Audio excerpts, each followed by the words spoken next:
Sam Meagher, who turns in on his own. And they bit of a tussle there, and as they come out the other side, we briefly lost the shot. I think, is that Daniel Budd running wide? I think it was.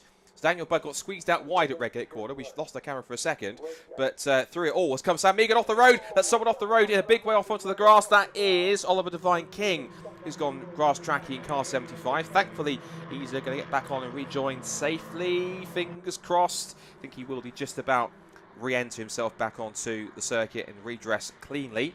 So it is going to be at the front of the field. Sam Meagher that leads. Matt Luff is into second place. Side by side between Taylor and Williams for third. Taylor goes round the outside and Williams takes the place. And look at this. Ross Macker getting the push from Andrew Rogerson down the outside up towards Coppice. And just behind him is Jordan Still, but his patched up Audi TT. He's currently sat in about 7th place. Out of Coppice they go, down the back straight towards the S's onto the GP loop for the first time. And once again, plenty of action as we expected to start in the Audi TTs, but it's Sam Meagher from pole who leads, whilst Charles Budd, who was on the front row of the grid, got shuffled out on the exit of Redgate corner. He's right down the order, just going through the shop. Yeah, again, the Demon Tweeks Audi TT Cup Championship has really been one to watch as we see a move for the lead. That is going to be Matt Luff through at the Melbourne hairpin. So after first difficult race where he finished 7th on the road, got a 10-second penalty, put him 12th on the grid for race number 2. He's come back fighting, and he's decided to get the race lead early over the number 5 of Meagher. So this now gives the opportunity for Matt Luff to maybe pull away a little bit. Matt Luff then in prime position, half a second gap over Sam Meagher at the end of lap number 1. So Luff leads, Meagher second, Taylor third, Macker in 4th, holding off Rogerson and Still. And it's 7th place for Williams, 8th for Booth, 9th for Ruby Smith up in the top 10. Good effort from Ruby so far, get herself into a top 10 position. And then it's Daniel Budd back in 10th. Charlie Budd, meanwhile, after his excursion at turn 1, has left himself down in 12th position, chasing Ross Stoner. They'll wind their way through the old hairpin again. Goes for 4th as Andrew Rogerson off the tail of Ross Macker in that second of those 3 4G racing cars. In fact, all 3 of them are currently running in the top 10, which is good to see. We've got Meagher in 2nd, Macker in 4th, and Booth in 8th, so that's looking pretty decent for all involved there. Back up the hill towards the right hand of the Plains, and Daniel Budd just had his brother now, so the Bud's running in tandem formation at the moment, running in 10th and 11th. I'm sure that Charlie would love to get a place. Joe Weaver's also moving up from the back as well after he damaged his suspension after a collision at Goddard's in race 2. He's moving up for the back of the field. This is Andrew Rogerson, just ahead of a scrap between Jordan Stilt looking down the outside of Macker. So that's going to be Ross dropping down maybe 2 places, or at least 1, because he's lost out to Rogerson. And this is crucial because Rogerson realises he knows he's got pace. He's won 2 races out of 3 so far. He's in 4th position. As Matt Luff tries to pull away here, Rogerson has to try and pick off both Meagher and Taylor as quick as he can, because Taylor's also passed Meagher now. It's all switched around in the top 5. But if anyone knows to try and get past these cars as quick as he can, it has to be Rogerson, because he knows the longer he leaves it, the quicker Luff can escape out in front. Yeah, I mean, he wants to go for the trifecta this weekend. He's got the opportunities right in the slipstream of the number 5 of Sam Meagher as they will head into Redgate corner, and he dives to the inside. That was rather textbook from the number 13. 2 wins so far for Andrew Rogerson, and he made that look like child's play, but he's got Sam Meagher staying in his wheel tracks at the moment as they go through the Craner curves. Got to be very careful with a little bit of understeer on these cars as Rogerson gets the tail out to the left-hand side a little bit, going through the old hairpin, but manages to keep the car. But we've got a spinner coming down the Craner curves. That's the 156 of Luke Jennings. Yep, off the road goes Luke, and he's beached it into that gravel trap patch just on the inside of the old hairpin.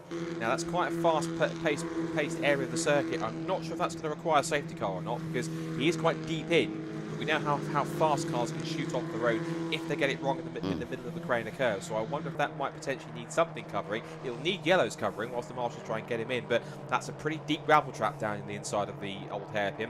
He's not going to get out of there on his own anytime soon. I think he will need some assistance, and that means that Marshall will have to run across and try and get him. And you don't really want Marshals in a very fast part of the course like the Craner curves, and there's a risk of cars, if they get it wrong, just snapping sideways and going off onto the grass. And I think possibly that position is going to be a little too much to carry on under at least waved yellows. I think we might see a safety car.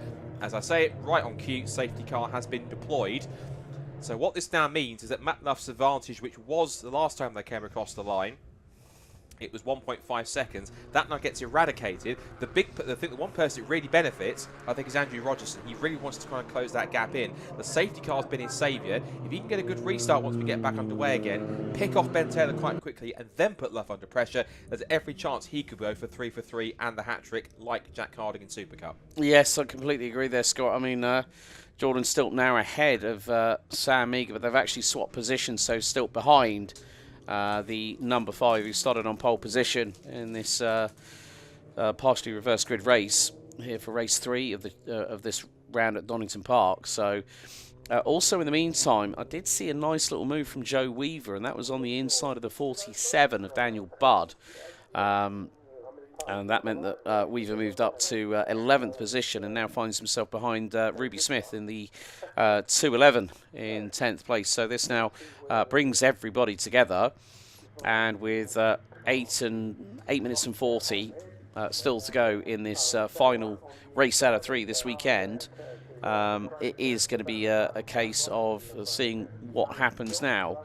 But then it's going to be crucial how things pan out over this race more than anything, because if Rogerson gets the jump on Taylor and Luff once the safety car goes in on pure pace, we saw that in race 2. He led from lights out to checkered, and he said, maybe if I can get my qualifying right. Well, maybe if you get a reverse grid top 10 and you're 10th and you've got the opportunity to put the frighteners on everybody else in front of you, it means that you are a dangerous man when it comes to pure pace. And Rogerson has been the talking point of the town here all weekend long.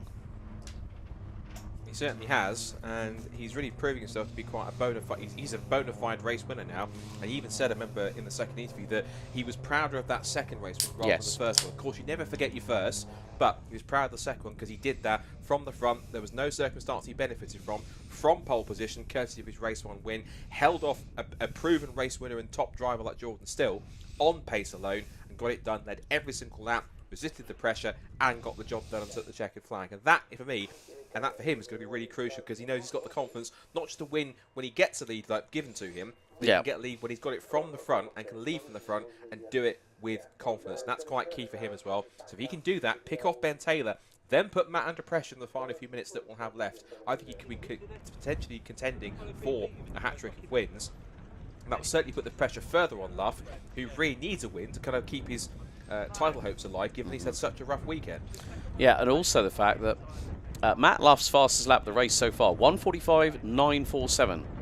Andrew Rogerson, 1:45.949. Now, if that doesn't paint a picture on pace, I don't know what else will.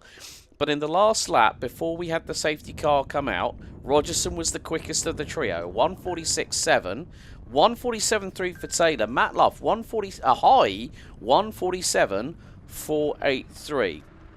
So that says to me, watch out, because the dark horse is the man in third. I mean, Jordan Stilt, he said to me, I don't really care about damage when I'm racing, but he said, I'm getting a bit fed up of it when we're in the paddock.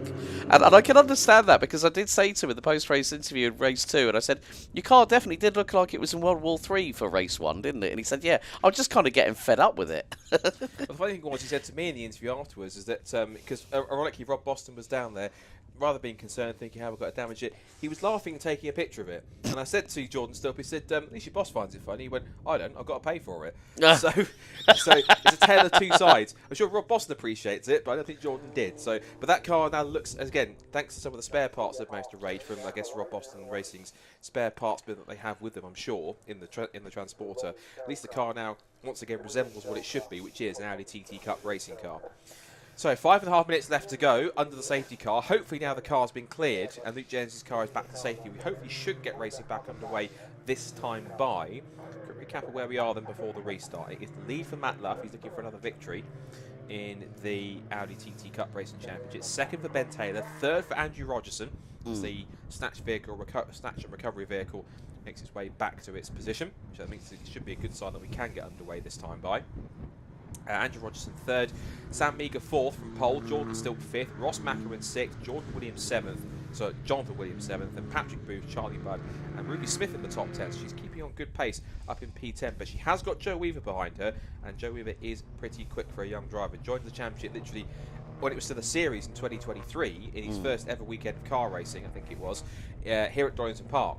And it was quite a big deal to have such a young driver in a new fledgling series. It's in his second full season, and Joe certainly continued to learn his craft in these TTs as quick as possible.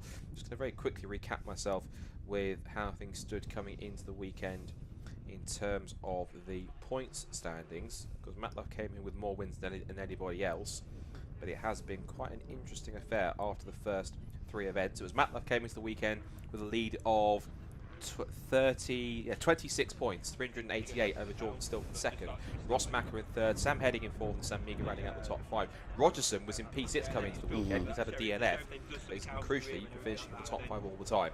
So safety car lights are out.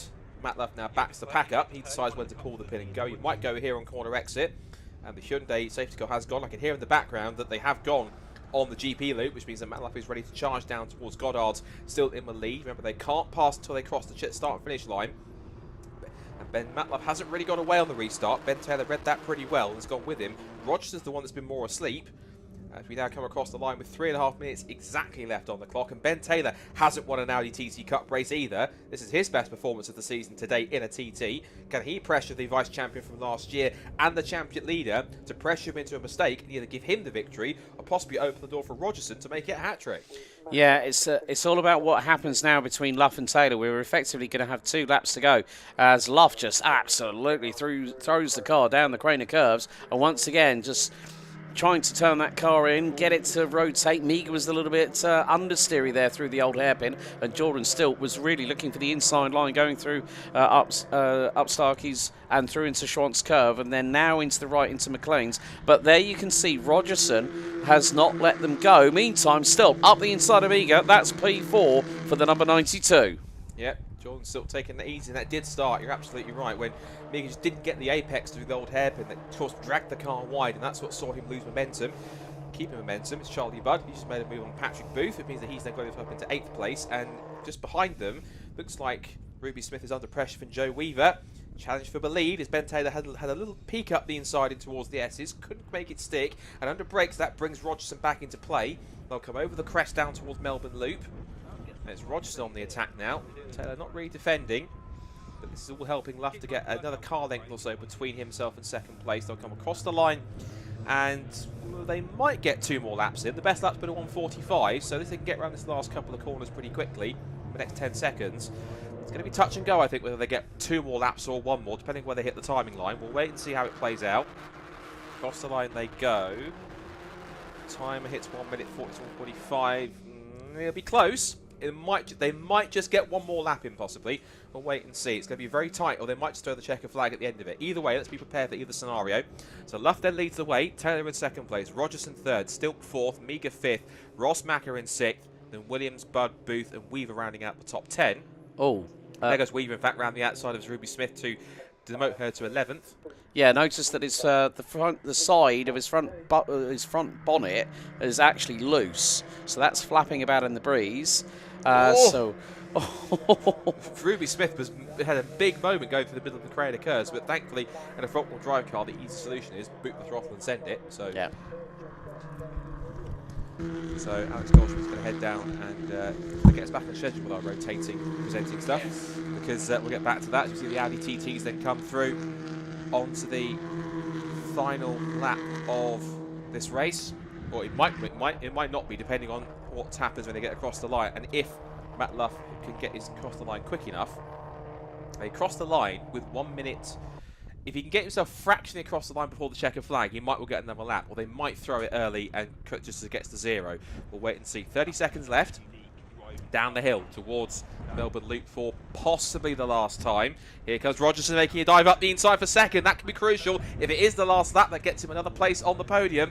And Taylor will have to sit back and try and defend on the exit. There's 15 seconds on the clock. Now, is the checker flag being ready? I can't see out of my position, but we'll wait and see when they come onto the pit straight. Matt Love comes to the line. Now, this is going to be a win for him, or is it going to go on to one more lap? They might just run out of time here. Up to the line they come, and it's a checkered flag. So Matt Love does indeed take victory once again in the Audi TT Cup, sponsored by Tweeks. Look at this for 5th position behind. It's side by side between the 4G racing cars. Who got it at the line? It was Meager on the line by a quarter of a second in the end. So Luff took the race victory, Rogerson second, Taylor third ahead of Stilpin fourth, and the two 4G racing teammates were wheel to wheel across the line, and Sam Meager beat Ross Macker by a quarter of a second to pick up 5th position. Jonathan Williams 7th, Charlie Budd in 8th, it's 9th for Patrick Booth and 10th for Joe Weaver ahead of Ruby Smith. And there's a late penalty also for Daniel Budd, 5 seconds penalty for track limits. And that will put him down to 14th place in the result.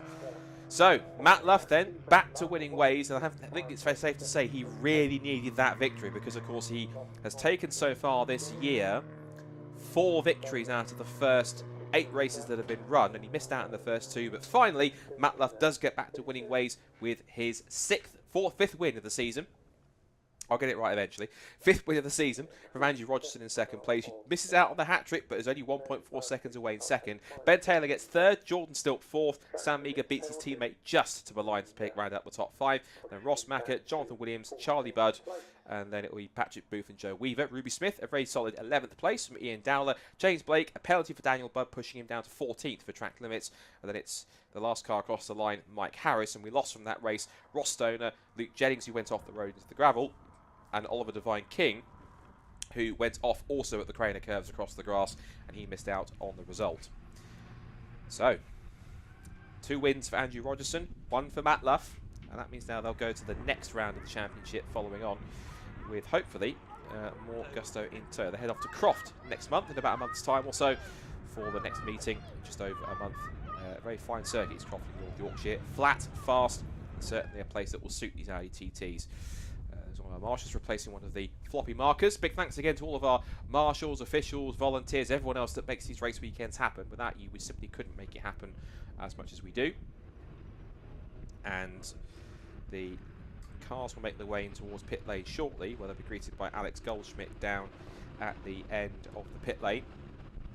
And here they come, giving a wave to some of the spectators that are hardy souls watching on the covered grandstand just next to the race control building. Start of the pit lane. It's a good spot to watch actually, to see, particularly if you're watching either British GT here or Superbikes or anything else on top of that, even club racing. It's great to see. But the site that Matt Luff wants to see was the number 1 board, which he will pull up to very, very shortly, and he gets directed in to our bottom end, top 3, where Alex Goldschmidt is waiting. There it is, championship leader, car, board number 1. P number 1 for the championship, P1 in the race. That's also, of course, a first podium for Ben Taylor too, so keep an eye out for that as well. And then as they climb, they pull up and climb up, we should bring to hopefully. Right, okay, final race of the Demon Tweeks Audi TT Cup Championship here at Donington Park. And finally, the breakthrough has happened for Matt Luff in the number 72. Let's wait for him to get his hands device and race helmet off, but it was very, very close at the end of that one.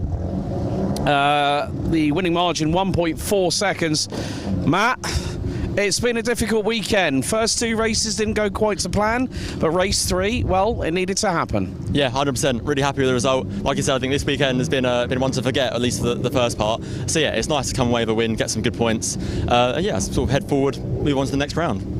I think it also can be character building. That obviously race 1, you got hit with the 10-second time penalty for a full start, but then also the contact between you, Sam, and Jordan coming out of Goddard's. It got a bit messy, but you know, you were fighting like a man possessed. You came through the field from, I think it was 12th on the grid for race 2, and still to get good, solid points. It means that the championship is far from over.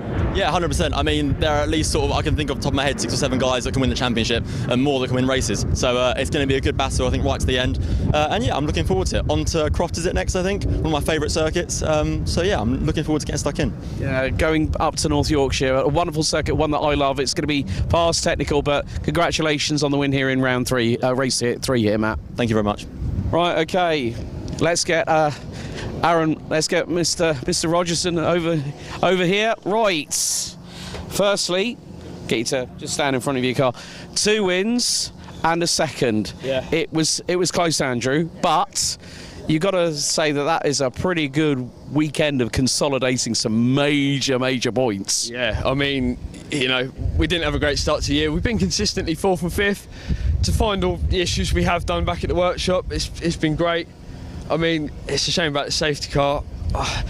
You know, I'm not hard done by. 2nd place is amazing from 10th on the grid, but I do think I had the pace to at least nibble at Matt. But Matt drove well. Ben Taylor, he drove even better. I'd just like to thank all my team that are here. Ben Wilkinson, he's been amazing on the car. Myself for getting this engine sorted, and my family supporting me. Thank you. Brilliant. Well, Andrew, all the very best of the luck for the next round of the Demon Tweeks Audi TT Cup Championship. Let's bring Mr. Ben Taylor over. Ben, come over this way for a second. 3rd place in that one. Yep. For every single driver in the Demon Tweeks Audi TT Cup Championship, it is close combat, close course, but thrilling. I mean, it's to get a P3 in your final race of the weekend. How are you feeling? Yeah, absolutely delighted with that. First year in the championship, so yeah, it was a tough start the first 2 rounds, but I think we're starting to get the hang of it now. Yeah, I mean, I remember, you know, driving these as road cars. Very different as a race car. You know, when you got the roll cage, everything's stripped. There's no AC. There's no creature comforts. It's like you sweating like a pig in a blanket, just trying to get moves done. But it always shows that at a circuit like here at Donington Park, we had that safety car after we saw one of the drivers go off at high speed at the Craner curves. That's not a point where you want a Code Brown moment to happen. No, absolutely not. But to be fair, they're really good cars to drive. I've just done 2 years before this in Mini Challenge. So bit of a change, more power, a bit more weight, but great fun to drive, and it seems that, you know, a really good championship. So delighted. Brilliant. Ben, congratulations on your 3rd place here in race. It's my fiance's 30th today, actually. So happy birthday. Okay, right. So do you want to say that into camera for us right now? Go wish her a happy birthday. Jasmine, happy 30th birthday, and can't wait to marry you next month.